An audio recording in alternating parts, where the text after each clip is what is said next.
Before the closing session. Thank you for staying with us and thank you for coming. Stephanie and I are both working for the Rosetta Foundation, and there's two colleagues here, Catherine and Joanna. And we're going to talk about the 1 billion people that are kind of forgotten. There's actually a debate there whether it's 1 billion people or 4 or 5, but the 1 billion people are really the 1 billion people also that are being served by the localization industry at the moment. And companies like Microsoft are trying to figure out, how can they reach out to the next 3-4 billion people. And at the bottom of the pyramid, the people that are really poor and desperate and living in countries where there isn't even a proper political structure and system in place. That's the 1 billion people really that we're ultimately aiming for. So there's a localization world here, and there's a localization world conference, and really, if you look at the localization world, we're only looking at a very small part of the world. We don't really look at the world, we look at a very small part of it. When we prepared this presentation, we really thought it should be about Alice's Restaurant. And I don't know, it depends maybe on your age and on your interest. I don't know whether you know Alice's Restaurant. You can look it up on YouTube and Google. It's actually also a song, and we thought, well, you should play the song instead of giving the presentation because it's 20 minutes long. And it will keep us busy. It's also very funny, it's much funnier than the presentation that you're going to get. So we keep your suspended and your interest suspended until the very end. There's something in Alice's Restaurant that's really important to what we're doing.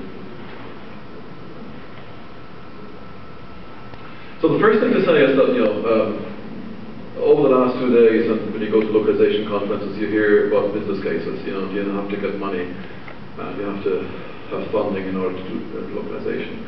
And you need customers. And if there's no customers, there's no localization. I said that at the very beginning of those 2 days, the opening session, there is no business case for what we are proposing. And for many innovative things, there is no business case ever. And once there is a business case, the opportunity is gone. The other thing is that localization and access to information and knowledge in your language is a human right. It's not something that is a nice to have. It's not something that you do with your customers. It's something that everybody has a right to. And on the flip side, if people do not have access to information and knowledge, it's not just that they don't get entertained. It's not just that they can't look at the websites in their language, but it's that they don't get access to vital information. It's important to them for their survival and for their well-being. And we're going to get some examples of that. It's also in the rich countries, in the USA and the United States of America and the European Union, there are legal rights. We have a legal right to get information in our language. There's no official language in the United States, but everybody that pays taxes has a right to get information in their language. And the famous example is that of the Hmong Indians in the United States, that were transferred from Laos after the Vietnam War because they collaborated with the CIA. They were brought to the US, and now they have a right to get government information in Hmong. And most Americans wouldn't probably, since last Clint Eastwood's film Gran Torino came out, a lot of people now know what the Hmong are, but before that, most people probably didn't.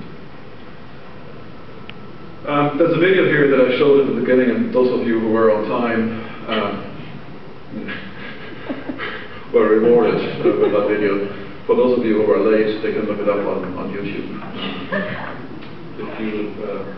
22nd of September 2009 was a very important day. The 22nd of September, and I'm not going to give the age of the year away was also a big birthday for Stephanie, so something to be remembered for 2 reasons. Where we are today is, we're in the localization world. We're talking about localization, but we're talking about something like $16 billion US, and people debate about the value of that industry a lot. We're talking about 1 billion people, and we're talking about serving the G20 or G30, or whatever, so for the limited number of countries. And the challenges are, when you talk to people, they say, well, you have to do more for less, and you have to increase short-term return, financial return on investment, and you need a business case. Here we are again. The problem is that 80% of the world are excluded from that business case. So my world in 2010 is that if I'm thirsty, I get water from the tap. When I'm hungry, I cook myself a meal. When I'm sick, I go to the pharmacy. When I need accommodation, I look properties for rent or for sale up on the internet. If I need a job, I approach potential employers. If I prefer to work self-employed, I advertise my products and services online and to local papers, and that's what the Reinhard Foundation has done too.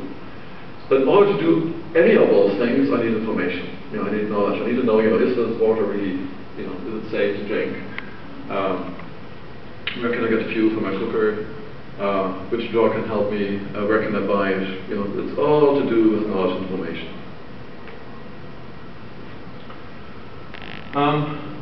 And there is this $16 billion US industry that caters for our needs.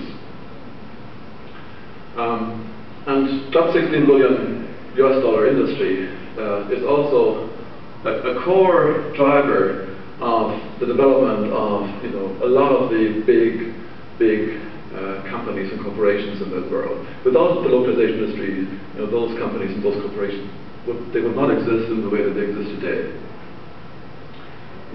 Whether they make 60% of their income from international or not, or whether it's 50 or 48 or 65, doesn't really matter. It's a lot, and if they didn't have access to those world markets, they would be considerably different. So the localization decision is generally, people look at revenue streams, they look at strategic and competitive aspects of it, branding, regulation. And they basically, they generally work their way down from the rich languages to the poor ones, and somewhere they stop. And depending on the company, they stop after 5, sometimes they stop after 20, but I think Microsoft more or less stops at 30, and then they do different models for the remaining 70 that they do. So the most that you can get from commercial providers, I think, at the moment are around 30 core languages and 70 marginal languages. And the effect of that is that you get localized software in Danish or Norwegian or Swedish or relatively small languages, but rich languages. But you don't get localization in, for example, Amharic, which has 3-4 times the amount of speakers of Danish. And the reason for that is that the people that speak Amharic in Ethiopia, they don't have the money to pay for it. So there is a dark side. And the dark side is that translation and localization is for rich languages only, and it's for short-term financial profit. And that is not something that you can justify just with good business practice, in my view. It's something that is really intolerable because it has a consequence. It's not something that is just there. We have to live with it. It has an effect, and it has an effect on the people that we don't cater for, that the localization industry does not cater for, because there is no language barrier. What there is, there's a barrier to get access to localization translation services. We don't want to remove languages. We want to remove access to information in different languages. And we are proud and we are happy, and we really want to make sure that all those languages survive. So we don't want to get rid of the languages. We want to get access to information and knowledge in different languages. So what we need is access to localization and translation services.